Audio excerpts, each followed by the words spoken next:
Have you ever had a moment of stinking thinking? Zig Ziglar was popular for saying that. He would say, "You got stinking thinking, man." I remember him on stage still to this day. I mean, he's like burned as an image in my head. And I was having a conversation with my pastor, and he said, "Justin, it sounds like you got stinking thinking." You see, I had a moment where I was talking with a pastor about this vision that I believe God's given me, this desire that I'm pursuing with all my heart right now. And I said, "Man, my vision is so big." And he said, "No, it's not. Your habits are too small."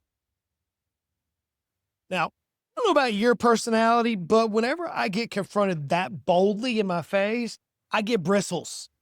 And luckily, I didn't spout out like I would have in my past. I went, "That's interesting. Why would you say that? And what are you trying to tell me?"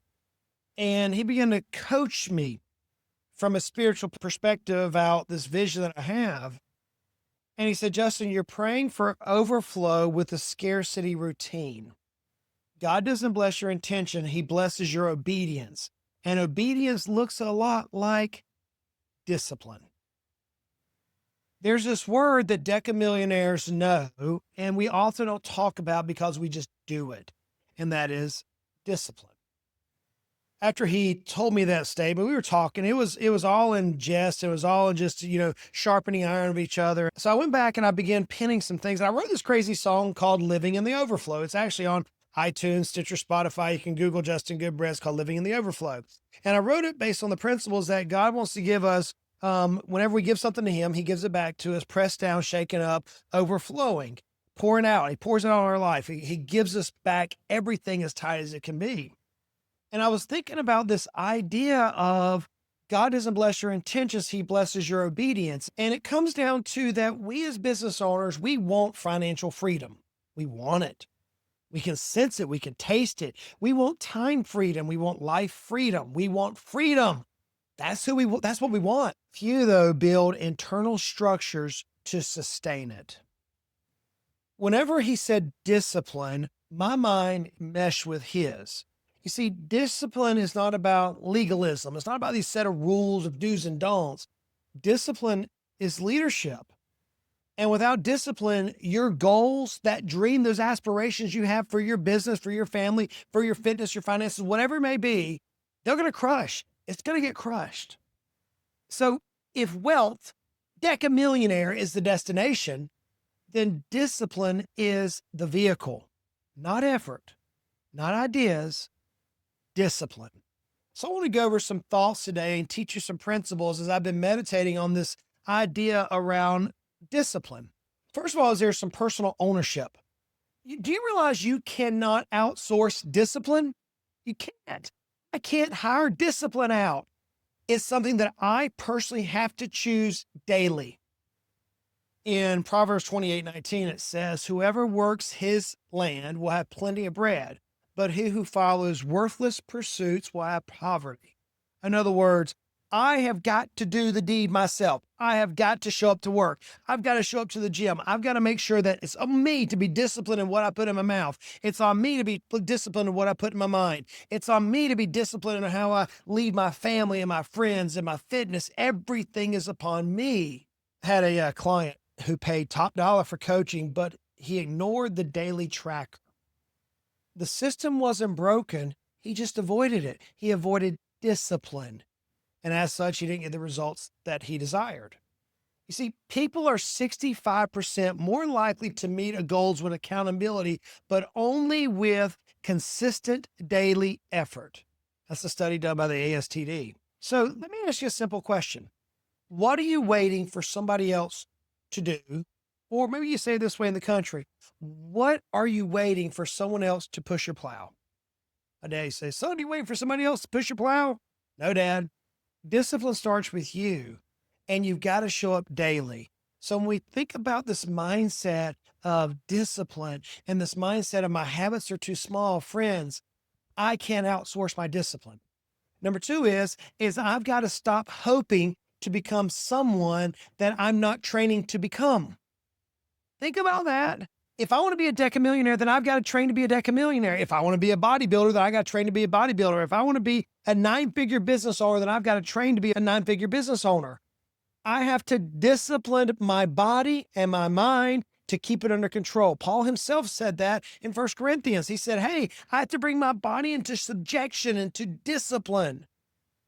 Every business owner I speak of dreams of scaling, but most live in chaos. They live in reactive chaos. Whenever we create discipline, we create habits.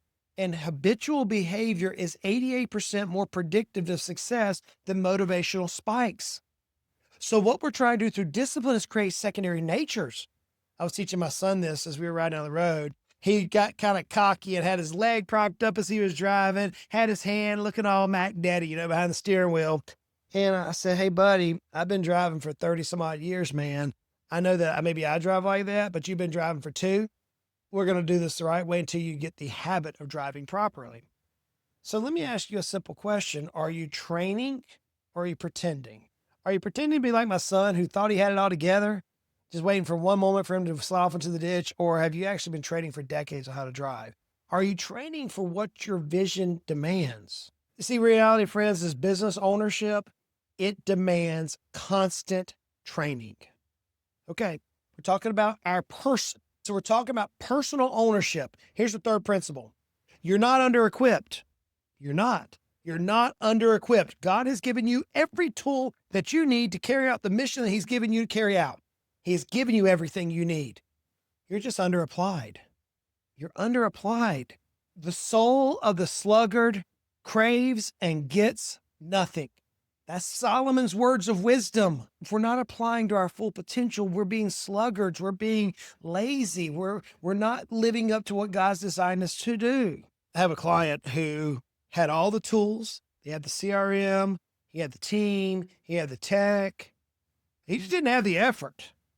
He reached a point to where it was like, yeah, it'd be okay. But he wanted to scale. It was like he was talking out of both sides of his mouth, as we would say in the South. It just didn't make sense. 61% of strategies fail at execution, not at planning, the Harvard Business Review says. So what I see oftentimes is that we plan. We're not under-equipped. We have all the tools. We just got to go get the shovel out of the shed, man, and dig the hole. We actually have to do the work. And yes, it's going to be hard. Yes, you're going to sweat. Yes, you're probably going to jump and hit a rock. Yes, you're going to get blisters on your hand. Let me ask you, what resources are you pretending to lack? But really, you're just not using your current abilities. One of my principles, one of my guiding values is there's got to be a way. It's one of my guiding values. I say that so much. My team bought me a shirt and it says, there's got to be a way on it. It literally says it across the shirt. The reason why I believe that is because too many people have succeeded in the very thing that you're trying to accomplish for you not to succeed. Let me say that again. Friends, I don't care who you are, what you're doing. Too many people who are not as smart as you, who are maybe not as rich as you, who are maybe not as talented as you, have already succeeded at the very thing that you're trying to accomplish. Why not you? It's not that we're lacking anything. We're lacking the discipline. We've got to apply ourselves. So if we have the tools, maybe you don't have the margin. So if we talk about ourselves, now let's talk about time and our habit structure. Here's the fourth principle for you. Most people don't lack motivation. They lack margin. They lack margin. We are so stinking busy these days. Psalms 10, David wrote, Lord, teach us to number our days. I think about this often. In fact, I just told my wife this. I said, the reason why I'm taking so much time and visiting my family is because 12 years from today, my dad died unexpectedly. 14 years from today, my grandpa died. Now I'm working everything in my power to make it last past that. But if I've only got 12 years left, friends, I'm not wasting a day. But most business owners can't get traction because every hour of your day is spoken for. Just today, I was talking with our coaching clients, our master level clients, and we have groups of clients on there. And one of them like, hey, you're falling behind now 2 weeks on your exercise. What's going on? We're too busy. Show me your calendar. And I looked at the calendar and there is not too busy. They're not being effective with their time. No wonder the psalmist David said, teach me to number my days, Lord. Teach me.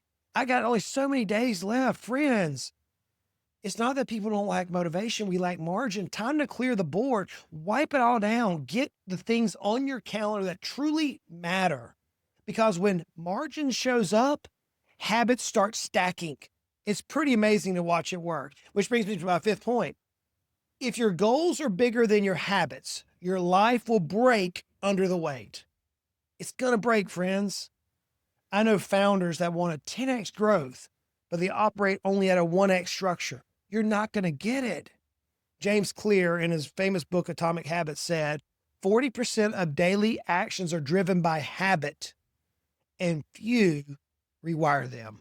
Think about how many things you just do naturally. We get up in the morning, hopefully we brush our teeth naturally. Hopefully we eat naturally. Hopefully we put on our clothes, our deodorant, make ourselves presentable to the world naturally. We don't have to think about it. But there are habits now as business owners that's led us to this level, whatever this level is for you, that you're going to have to break. And it is painful and it stings. Big vision isn't enough. You can paint that vision. I try to get you to get crystal clear on where you want to go. You can paint your vision, friends, but excuses are more powerful than a vision. Excuses must die. In fact, I'm going to put that in a podcast one day. Excuses must die. Discipline starts with ownership. It demands structure. Now, let's look at the things that are keeping us stuck. So we often have excuses. Here's my sixth principle. Growth starts where excuses end. Listen, growth, wherever you're at today, if you want to go forward, it's going to start whenever you quit making excuses. Period. Mic drop. We can stop the episode right there. Friends, all work works. All work brings a profit, but mere talk leads only to poverty. So many times I watch business owners, when we lay out the action steps, they get stalled because they're unsure. Everything you do is going to bring profit. It may not be efficient profit, but it's going to bring profit. I often hear people say, I don't have time. Yet 10 hours a week of their business owner's life is spent on admin. Just today, I told somebody it's time for you to hire an executive assistant. I don't know how to do that. Well, then learn, dude. I was like, how would you go about trying to find it? Oh, I don't know. Like, okay, let's make this super simple. Fire your phone up, get on ChatGPT and ask it, how do I hire an executive assistant? Really? Yes, that's that easy. Go do it. He did it. He sent me a message back. He said, Goodbread, I've got me an executive assistant. Great. What happened was he's making excuses. I don't know how. I've never done this before. We all make excuses, friends. 67% of business owners waste time on tasks that others could do. 67%. My team members, they laugh at me. They give me a hard time, which is fun. I like it. They say, Justin, you're the most hyper vigilant person with your time we've ever seen. It is absurd how diligent you are with your time. How in the world do you get so much done? Because I'm not going to do anything that y'all can do. It's crazy to hire competent people, give them some instruction, get out of their way. It's mind blowing, but its reality is that growth starts when excuses end. That's number 6. Now we're still talking about excuses. Okay. Number 7, you don't need more hours. If I only had more time, I'd be okay. Ecclesiastes 5:10 says, whoever loves money never has enough. We often will strive to something. If I love time, I'm never going to have enough time. The reality is that we don't need more time. We need to restructure. I literally was coaching somebody about a year ago and they said, I can't find 30 minutes to work on strategy. I said, great, pull your Netflix account up. I knew they watched Netflix because they were posting videos online on their social media about their Netflix time. They spent 14 hours that week on Netflix and they couldn't find 30 minutes to do strategy. And I brought it back to the simple thing. I said, you had the time, you just don't care about your outcome. And you said you want this goal, but you really don't. That's just tongue in cheek. You're lying to yourself. Ooh. That brings up the point that says, what lie is sounding logical? This person was literally lying to himself. I just don't have time. Well, that's not true. They didn't want to restructure their time to actually do what they need to do. Their mindset was, I'm going to, as a business owner, which blows my mind, I'm going to clock in for this certain period of time. The rest of the time, I'm going to clock out. Nah, that didn't work. Some lies wear suits, others wear crosses. There's a lot of lies out there, friends. You don't need more hours. You need fewer excuses. Number 8 is excuses are emotional lies disguised as wisdom. Solomon wrote this. Solomon was considered to be the wisest person of all time. He says, there is a way that seems right unto a person, but the end is death. It's always a way that seems right. Oftentimes I'll hear, I need to pray about it. We live in the Bible Belt here in the South. I need to pray about it. 6 months later, no action. That's another way of saying, let me think about it. Cornell University did some research and they show that 70% of emotional delays are masked as logic. We think we're making the reality, but ultimately we're just filling ourselves with excuses. Let me ask you a question. What is holding you back? What do you believe is reality when in fact it's just fear? It's just busyness. It's something that's keeping you from going forward. So truth demands structure. Now let's talk about building a system. So when we're looking at discipline, there's a reality, and this is my 9th point. Discipline feels like bondage until you compare it to the cost of chaos. We all know what chaos is. It looks like the Tasmanian devil on the cartoons, a bull in a china shop, if you will. It is just noise. Oftentimes, whenever we subject ourselves to true discipline, it may feel like bondage. Even now, as I restructure my life, there are days when I'm like, look at the calendar, it's like, I don't want to do that, but it's discipline. Cutting meetings. I've gone to this point where I've cut meetings back to I don't do as many meetings with people. And it saves me hours per week, which in turn gives me 20, 30, 40 hours per quarter, which in turn gives me a greater productivity. McKinsey & Company said that disorganized companies lose as much as 30% in productivity. So disorganization is the opposite. So when we're disciplined, we actually increase productivity. We actually get more hyper-focused. We get the results we need. So what chaos have you been paying for because you just reject structure? I'm sure there's something. Just today, I was dealing with something in my team that I was rejecting, and they're like, Justin, you're right, let me get out of my own way. It's something that we all focus on, that we all need to work through. So we're talking about now discipline. Here's my 10th point. You won't build overflow while babysitting a scarcity mindset. You won't do it. You will not build overflow. I mentioned earlier I wrote a song, and the song it says living in the overflow. And the principle of the song is that in scripture, if we give, it's going to be given back to us. It's a giving principle. I've been to eat with restaurants, and Emily and I go to restaurants, and we've done this for decades. We live a generous tip. I've been with other people that don't do that. In fact, one day I left a tip that was what Emily and I believe. We talk about it beforehand, depending on where the dollar is, what we're going to give. And we never know who the server is going to be, but we left a tip, and it was a nice tip. And one of my family members saw it and they said, I think you misspoke. That's a lot of money there. And I said, yeah, no, we're doing it for them. Well, I would never do that. That was the statement. And I went, and you won't get the results thereof. And they just looked at me. And I said, don't you realize that God himself said that if we give with a joyful heart, it's going to be given to us back, shaken up, pressed down. It's going to be overflowing. Well, what? That's just for tithe. No, it's life. Friends, if you're trying to build a business that's going to give you overflow of whatever, not just money, even though that particular verse is about money, you've got to live in the overflow, but you cannot do it building a scarcity mindset. I made a statement some time ago that said, I've spent millions of dollars on coaches, and some troll probably in their mama's basement eating Cheetos made, you're not very smart with money, which they probably don't know anything about anything. And I told the team, don't even acknowledge that trolling comment with a response.